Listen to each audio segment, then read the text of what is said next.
Hello students, good morning to all. कैसे हैं आप सब? Fine, okay. तो आपको अपनी वीडियोस मिल रही हैं कंटिन्यू सिविक्स के लिए, ठीक है। हम लोग का चैप्टर चल रहा है नेशनलिज्म, यानी कि हम लोग का सेकंड पार्ट का 7th चैप्टर है नेशनलिज्म। हम लोग इसमें अपने जो पुराने टॉपिक्स हैं वो हम कवर कर चुके हैं। हम लोग का इस चैप्टर का लास्ट टॉपिक है नेशनलिज्म एंड प्लूरलिज्म, ठीक है। हम लोग लास्ट टॉपिक हम लोग पढ़ा था नेशनल सेल्फ डिटर्मिनेशन, ठीक है ना।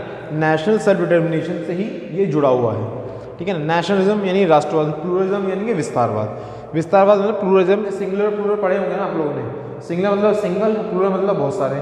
तो वही चीज़ है कि यहाँ पर राष्ट्रवाद को बहुत सारी चीज़ों में इसको स्प्रेड किया जा रहा है, ठीक।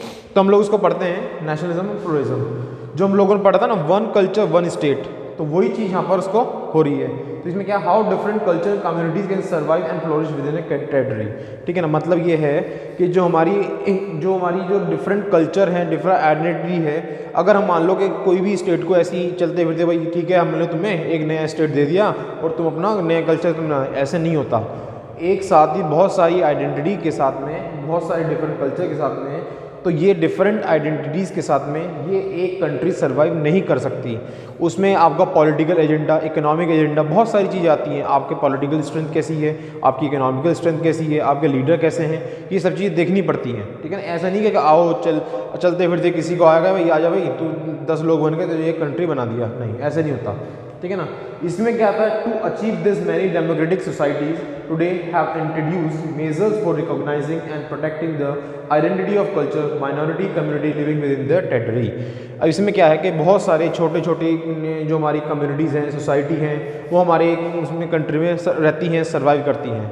अब कोई भी आके आ जाए कि भाई हम लोग की एक लोग की वो सोसाइटी है, हम लोग इसमें 100 लोग रह रहे हैं, 200 लोग रह रहे हैं और हमारा कल्चर इस कंट्री के साथ मैच नहीं करता है, और हम लोग डिमांड कर रहे हैं कि हमें एक नया कंट्री बना दिया जाए, हम लोग अपनी कंट्री को अलग तरीके से अपने ढंग से हम लोग चलाएंगे, ठीक है।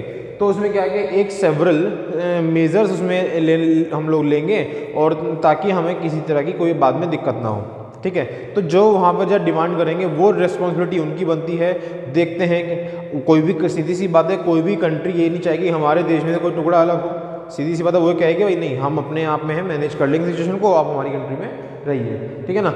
अगर वो डिमांड करते हैं इस चीज़ के लिए तो वो क्यों करते हैं, उनके पास राइट्स आर टू प्रोवाइड, उनको राइट्स दिए गए हैं, सेवरल राइट्स दिए गए हैं। हम लोगों राइट्स को पढ़ा था, सबके अपने अपने राइट्स हैं। ऐसे ज़रूरी नहीं कि हर कंट्री में वो सेम राइट्स हों, लेकिन हो सकता है सेम भी हो।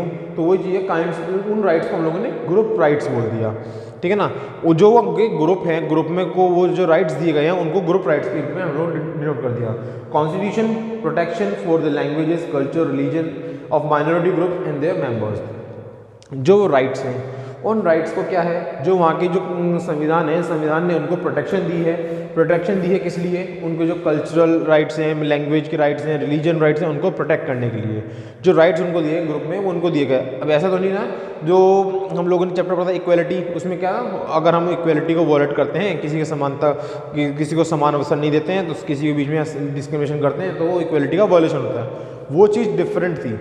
हम लोग विद इन अ टेरिटरी बात करें, अगर ये हम लोग अदर स्टेट के कंट्री के बारे में बात करें तो इक्वल ट्रीटमेंट जो मतलब होता है ना, जो इक्वलिटी का, वो यहाँ पर है इक्वल ट्रीटमेंट।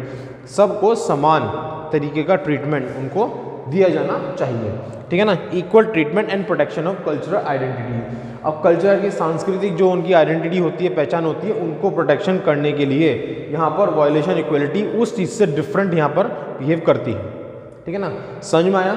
हमारा जो वन कल्चर वन स्टेट था उसको हम लोग डिफरेंट कल्चर कम्युनिटीज़ में हम लोग स्प्रेड नहीं कर सकते। अगर करेंगे तो उसके लिए हमें एक ग्राउंड, एक बेस हम लोग को देखना पड़ेगा, ठीक है ना। उन चीज़ को अचीव करने के लिए हमारे पास डेमोक्रेटिक और पॉलिटिकल सोसाइटीज़, पॉलिटिकल आइडेंटिटीज़ हम लोग के पास होनी चाहिए, जो हम लोग प्रीवियस टॉपिक में हम लोग कवर कर चुके हैं, ठीक है। उसके बाद हम लोग के जो राइट्स दिए गए हैं यहाँ पर, उनको इस क्या डिनोट किया गया, ग्रुप्स राइट्स, ठीक है। उनको group rights, kinds of group rights में डिनोट किया गया है। कॉन्स्टिट्यूशन ने उनको प्रोटेक्ट करने के लिए उनकी लैंग्वेज है, उनके कल्चर है, उनके रिलीजन को, जो माइनॉरिटी ग्रुप है और माइनॉरिटी ग्रुप के उनके जो मेंबर हैं उनके सबको प्रोटेक्ट करने के लिए वो सब चीज़ दिया गया है। यहाँ वॉयलेशन जो इक्वलिटी है, वो इक्वलिटी तो वो अलग चीज़ है। यहाँ पर जो इक्वलिटी दिए गए है वो इक्वल ट्रीटमेंट को डिनोट करती है, ठीक है। चलिए हम आगे बढ़ते हैं। जो इसमें national identity has to be defined in an inclusive manner. जो नेशनल आइडेंटिटी है वो डिफाइन करती है इंक्लूसिव मैनर। या इंक्लूसिव मैनर मतलब ये होता है कि इंक्लूसिव में सारी चीज़ों सारे ग्रुपों को एक साथ एक समूह में वहाँ पे इकट्ठे हैं, उनको एक नेशनल आइडेंटिटी प्रोवाइड करना ही एक हम लोग की इसमें नेशनल आइडेंटिटी को कहा गया है। ठीक है ना। अब हमारी इससे एक्सपेक्टेशन क्या है? ठीक, एक्सपेक्टेशन है grant group recognition and protection would satisfy their aspiration. जो हमारी रिकॉग्निशन है वो हम लोग जो ग्रुप वहाँ के ग्रुप हैं उनको प्रोवाइड करते हैं। ठीक है ना। वो अपनी जो उनकी आशाएं होती हैं, एस्पिरेशंस होती हैं, उनको सेटिस्फाई कर सकें। ठीक है ना। बट सम ग्रुप में continue to demand separate statehood. जबकि ये सोचते हैं कि वहाँ के लोग कि हम लोग क्या हैं, हम लोगों ने जाके कह दिया कि भाई नहीं हमें तो अपना अलग सेपरेट कंट्री चाहिए। ऐसा तो नहीं है ना। अब गोवा है, अब गोवा को ले लो, गोवा को पोर्टुगीज़ के कंट्रोल में कह रहा हम लोग की जो कल्चर है वो पोर्टुगीज़ से मिलता है, अब हटाओ हमें तो नया स्टेट दे दो। ऐसा नहीं हो सकता। जब गोवा इंडिया का इंटीग्रल पार्ट है तो वो इंडिया के ही कल्चर, जो उनके कल्चर है, रिलीजन्स हैं, इनके जो राइट्स हैं उनको फॉलो करेगा। ऐसा नहीं हो सकता। ठीक, तो यहाँ पे हम लोग बात करते हैं globalisation is spreading in the world, but nationalist aspiration continue to motivate many groups and communities। जो ग्लोबलाइजेशन है यानी जो ध्रुवीकरण है, ग्लोबलाइजेशन है, वो बहुत ज़्यादा स्प्रेड यानी बहुत ज़्यादा फैल रहा है। ठीक है ना। तो हम लोग क्या, जो नेशनल एस्पिरेशन है, जो राष्ट्रवाद की आशाएं हैं, जो वो कंटिन्यू है, मोटिवेट कर रही हैं वहाँ के ग्रुप्स और कम्युनिटीज़ को कि एक हम लोग के अंदर एक भावना जागे और हम इसको पूरे विश्व में अच्छे तरीके से इसका फैलाव कर सकें। ठीक है ना। अब जो हम लोगों ने ये पढ़ा, अब तक मैंने बोला ना इसको, जो हम लोगों ने नेशनल सेल्फ डिटर्मिनेशन के बारे में पढ़ा, तो नेशनल सेल्फ डिटर्मिनेशन के हम लोग इसको कोरिलेट करते हैं राइट टू सेल्फ डिटर्मिनेशन। ठीक है ना। जो हमारे राइट है सेल्फ डिटर्मिनेशन की बात में करेंगे। It not possible to grant independent statehood to everyone.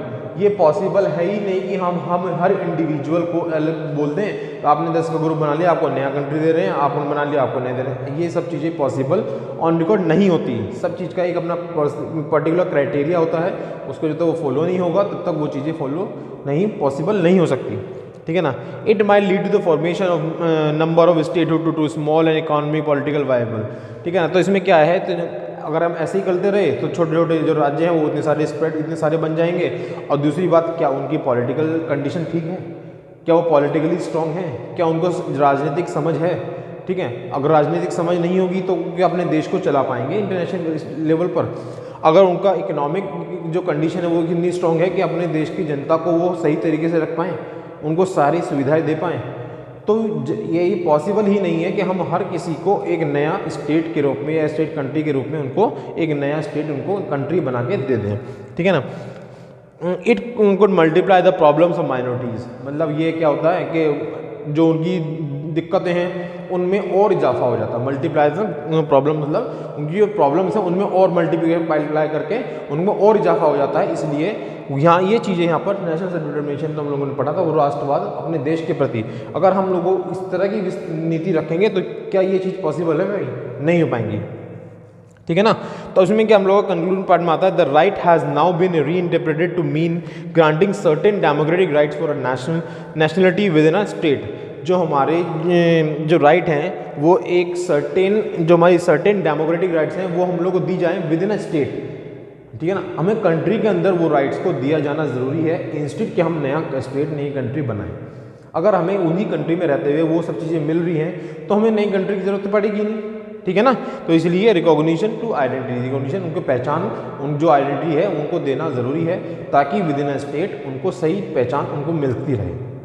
ठीक है। तो हम लोग का जो टॉपिक था नेशनलिज्म प्लूरलिज्म, हम लोग का ये खत्म होता है। इसके साथ हम लोग का ये चैप्टर भी खत्म होता है। ठीक है। हम लोगों ने इसमें चैप्टर में हम लोगों ने काफ़ी सारे कुछ डिस्कस कर लिया, इसका इंट्रोडक्शन कर लिया। इसमें हम लोग शेयर बिलीव्स, इनकी सब हिस्ट्री, प्रेडेटरी और political identities, national self determination, nationalism pluralism, ये सब चीज़ हम लोग पढ़ चुके हैं।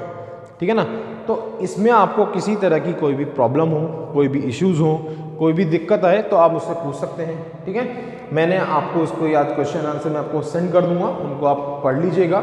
और जो मैं आपको हिंदी मीडियम में आपको क्वेश्चन भेज रहा हूँ उनको प्लीज़, जो ऑब्जेक्टिव क्वेश्चन है वो इंग्लिश मीडियम वाले बच्चे भी इसको रेफ़र करें।